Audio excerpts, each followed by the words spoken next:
Amenazar con un genocidio, proclamar el final inminente de una civilización, apelar al infierno, desatar el terror en la población y luego sentarse a negociar las migajas. Soy Juan Luis Sánchez. Hoy en Un Tema al Día, taco, Trump, la gallina y el shock.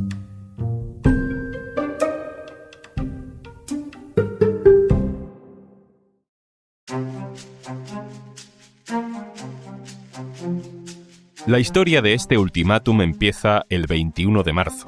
Donald Trump advierte a Irán de que o abre el estrecho de Hormuz para que salgan los barcos con petróleo del Golfo Pérsico, o ya no solo atacarán a los líderes del país o bombardearán instalaciones militares, sino que borrará del mapa las centrales eléctricas del país. Tomorrow morning sometime, their time, we were expected to blow up their largest electric generating plants. Irán no le hizo caso. El bloqueo de Hormuz se ha convertido en su mejor defensa, porque pone nerviosas a las economías occidentales. El petróleo ha ido subiendo de precio, la gasolina también, así que Trump sube el tono, pero gana tiempo. El 26 de marzo, Trump dice que o abren el estrecho en 10 días o se desatará un infierno sobre Irán y que atacará pozos de petróleo, de gas y puentes. We're their worst nightmare. In the meantime, we'll just keep blowing them away. Los días fueron pasando y, para sorpresa de nadie, Irán no ha abierto el estrecho de Hormuz. Llegó ese día del plazo, el lunes 6 de abril, y Trump hizo otra prórroga de su ultimátum, pero esta vez puso en marcha una cuenta atrás con una hora límite, las 8 de la tarde de este martes, y subió el tono de la amenaza hasta un umbral que nunca habíamos visto. O abren el estrecho ya, o una civilización entera será destruida. Era, por escrito, el anuncio de un genocidio. Y las alarmas internacionales saltan. ¿De verdad es capaz de hacerlo? Sabemos que es capaz de hacerlo, pero ¿de verdad será capaz de hacerlo? En Israel, un canal de noticias pone en pantalla una cuenta atrás para la destrucción de Irán. En Estados Unidos, hasta algunos militares empiezan a plantearse si desobedecer ciertas órdenes cuando lleguen. Cuando faltan menos de 2 horas para la hora límite, de madrugada en España, Trump anuncia que no destruirá Irán esa noche. Dice que acepta una oferta diplomática con Pakistán como intermediario para negociar y establece un alto el fuego de 15 días. Hay alivio, pero también hay gente diciendo, os lo dije, Trump siempre hace lo mismo. De hecho, al método le han puesto un nombre, le llaman taco. Carlos Hernández Echevarría, hola. Hola, ¿qué tal, Juanlu? Carlos Hernández Echevarría es nuestro analista de cabecera para la actualidad de Estados Unidos. Carlos, esto de taco son unas siglas, TACO, Trump Always Chickens Out. ¿Qué significa? Bueno, yo creo que la traducción en español mejor sería como Trump siempre se raja, aunque una traducción más literal y más graciosa sería Trump siempre hace la gallinita, ¿no? Ese acrónimo, ¿no?, de Trump Always Chickens Out es la forma que tiene de llamar mucha gente un poco de cachondeíto en Estados Unidos a esta práctica que hace Donald Trump de venirse muy arriba, de amenazar, de llevar las cosas hasta las últimas posibles consecuencias para luego rajarse, pero entendiéndolo como un sistema de negociación, es decir, que Trump te puede amenazar con la destrucción total, pero no necesariamente quiere decir que Trump lo vaya a hacer, sino que te está empujando, como en este caso está empujando a Irán, a estar de acuerdo, a ceder en una serie de cosas, pero que puede ser que al final, en el último momento, se raje, que es un poco la broma que hace esto del taco. Bueno, esto de que siempre se raja es un poco relativo, ¿no? Porque ya hemos visto a Trump llegar muy lejos antes de rajarse y algunas veces, pues llegar hasta el final, ¿no? Secuestrar a un presidente de otro país, como hizo con Maduro, pues no parece la definición de rajarse ni de echarse atrás. Claro, a mí me pasa con el taco que tengo un problema con la letra A, con la de always, ¿no? Siempre. Bueno, siempre no. Muchas veces Trump dice que va a hacer una barbaridad y va y la hace. Yo creo que hay que tener cuidado con identificar esto del taco como un chistecito de no te preocupes que luego en el fondo siempre se raja. No, yo no creo que en el fondo siempre se raje. Yo creo que hay muchas veces que no se raja y que hay que tener cuidado y que sus palabras no hay que tomarlas de forma literal, pero tampoco pensar que no tienen ningún valor.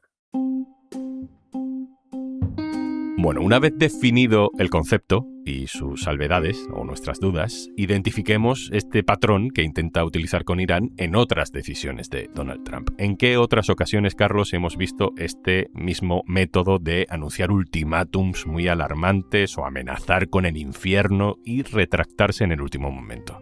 Bueno, esto es una lista larguísima que para Trump va antes de ser presidente y antes de ser político. Es una estrategia de negociación que él tiene, que le pertenece. Es decir, cuando Trump tiene los primeros problemas es cuando el gobierno de Estados Unidos, por ejemplo, le lleva a los tribunales porque se niega a alquilarle casas a negros e hispanos en Nueva York. Y él dice, no, yo te hago un problema mayor, yo te voy a hacer una contrademanda exigiéndole al gobierno muchísimo dinero por haberme denigrado y haber dicho mentiras sobre mí. Y luego, por supuesto, que más adelante llega un pacto con el gobierno, dice, de acuerdo, voy a alquilarle casas a todo el mundo y retira la demanda.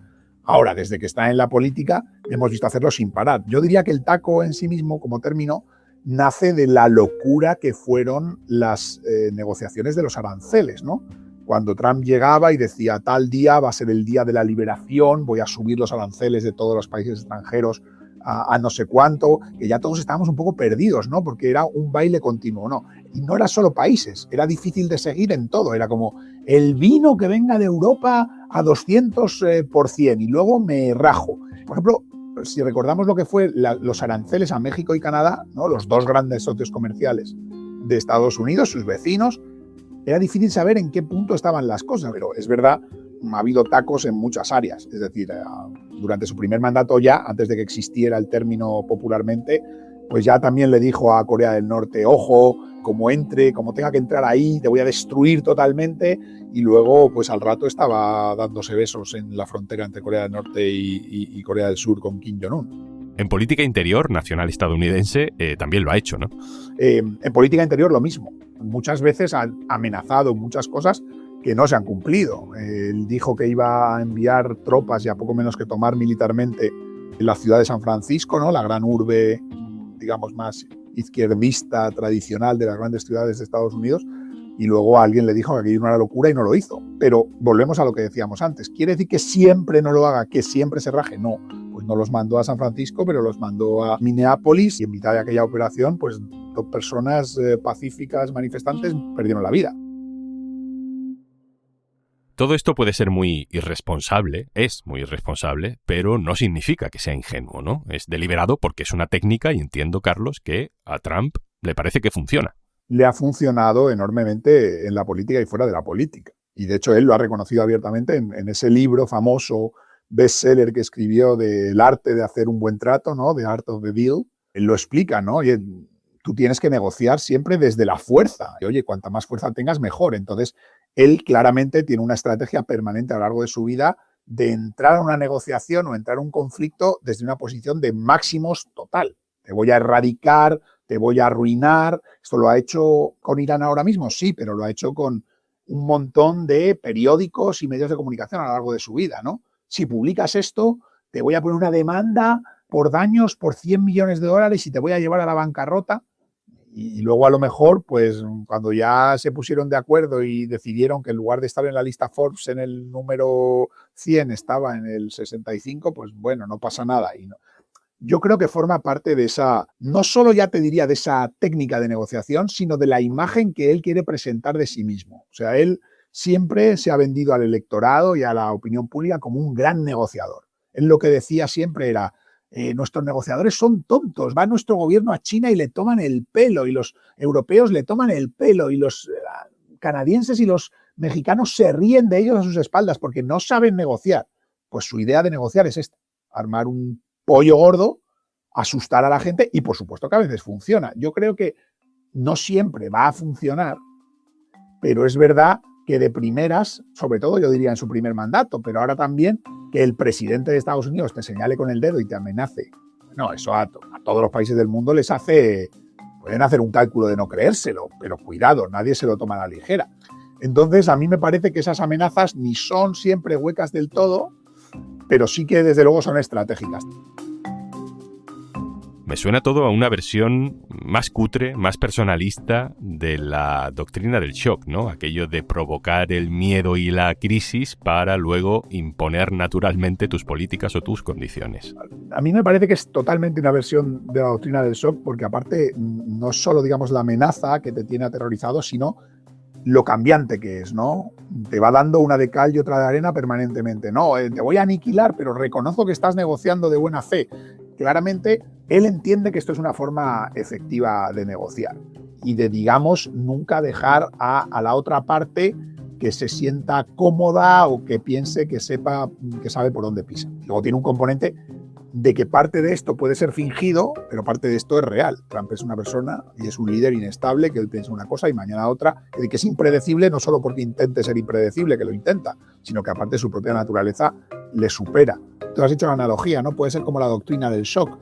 Pues sí, o puede ser la táctica policial más vieja de la historia del poli bueno y el poli malo, pero es que aquí parece que el poli bueno y el poli malo es el mismo, que tiene un poquito de ahí de un trastorno de personalidad, porque a veces te intenta dar la mano, pero a la vez siempre te está amenazando, ¿no? Relacionado con esto, Carlos, hemos visto algunos movimientos del Partido Demócrata en estas últimas horas diciendo, bueno, una persona que anuncia un genocidio en redes sociales, que anuncia o amenaza con la aniquilación de toda una civilización con esas palabras, está incapacitada mentalmente para gobernar Estados Unidos. Se le puede destituir por incapacidad para el cargo, que hay una enmienda para eso en la Constitución de Estados Unidos. ¿Tú esto cómo lo ves? Bueno, yo creo que es bonito darle a la gente una esperanza, pero que eso tiene las mismas posibilidades de prosperar como ninguna. Vamos, la idea de que el propio gobierno de Trump, sin que lo sepa Trump ni lo detecte su camarilla, se va a poner de acuerdo para en una votación inhabilitar al presidente y que luego una parte sustancial del Congreso de Estados Unidos lo va a refrendar unas semanas después y le va a quitar el cargo, yo creo que eso es soñar despierto. A lo mejor tú dirías, pues tendría que pasar porque está dando señas de que está loco. Yo simpatizo con eso y lo entiendo, pero no me parece que en la realidad política sea algo que pueda suceder. Para que nos hagamos una idea, cuando el presidente de Estados Unidos, el mismo presidente de Estados Unidos, mandó una banda armada, una turba al Parlamento a interrumpir el traspaso de poderes, ya pudo su gobierno, que era menos radical que el que es ahora, ya pudo quitarle de en medio usando esa herramienta de la enmienda 25ª y no lo hizo. Con lo cual, que pase ahora por unas amenazas que ha hecho a Irán, vamos, me parece poco realista. Ojalá me equivoque, pero vamos, no le veo ninguna trayectoria.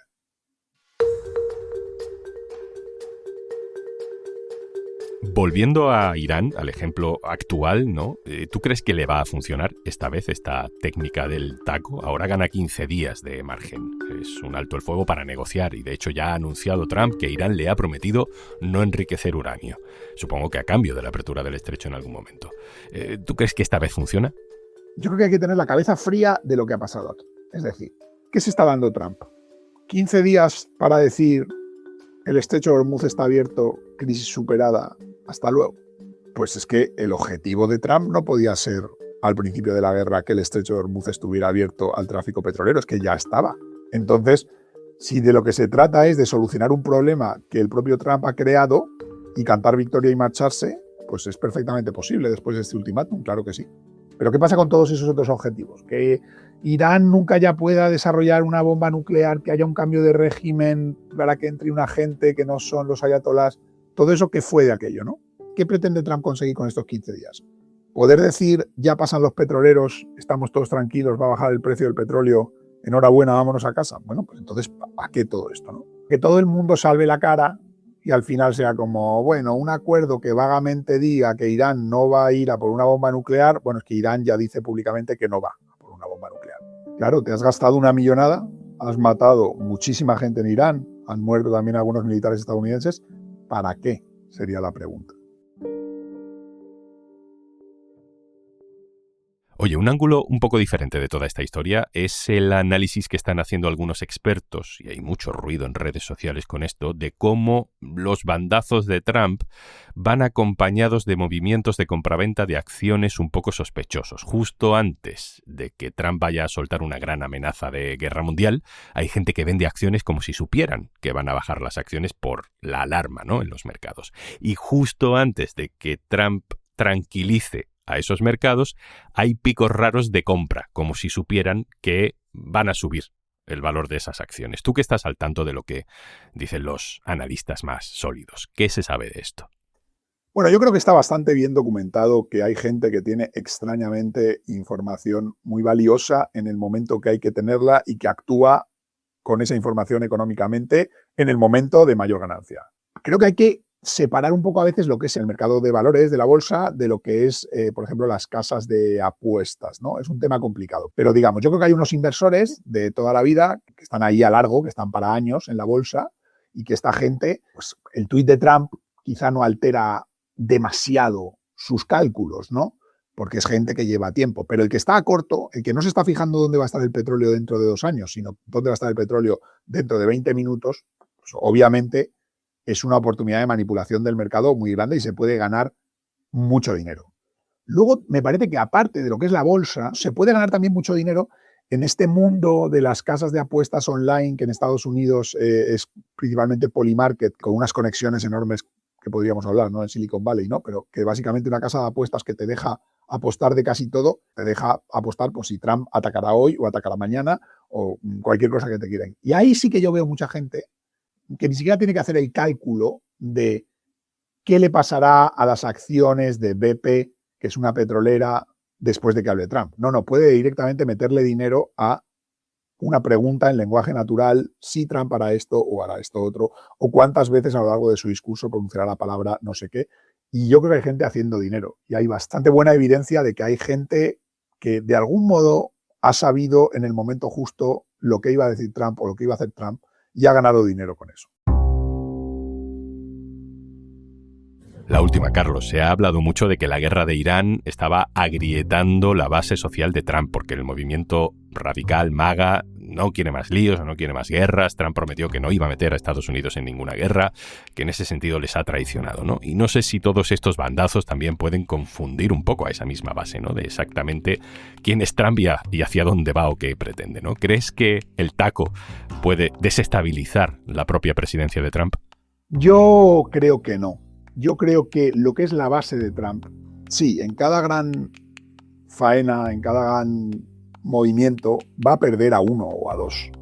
Pero si tú no te has bajado del carro de Trump ya, cada vez es más difícil que te bajes, porque ha hecho ya unas cosas que son absolutamente increíbles, ¿no? Con quien le está dañando, y le va a dañar todavía mucho, es con el votante independiente de Estados Unidos, con esos millones de personas que decidieron la última elección y que deciden cada elección presidencial en Estados Unidos, que es la gente que esta última polémica le da un poco igual, que vota sobre todo con el bolsillo, y es la gente con la que Trump está hundido. O sea, la gente que dice, bueno, es que esta persona que dijo que aquí no iba a haber más guerras y no sé qué, y que era el momento de dejar de gastar dinero en el exterior y gastarlo en Estados Unidos, tengo la gasolina mucho más cara, todas las inversiones están en problemas porque lo que hay es una inseguridad total sobre lo que van a ser los precios de las cosas.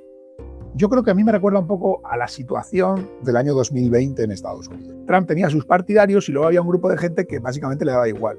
Pero luego llega el COVID y, digamos, toda la incompetencia, toda la improvisación sale a la luz y hay millones de gente que dice, pero bueno, es que esta persona está aquí al mando y no tiene ni idea de nada. Y es cuando la gente le rechaza. A mí me recuerda un poco esto a 2020, pero con el componente de que encima no es una pandemia caída del cielo.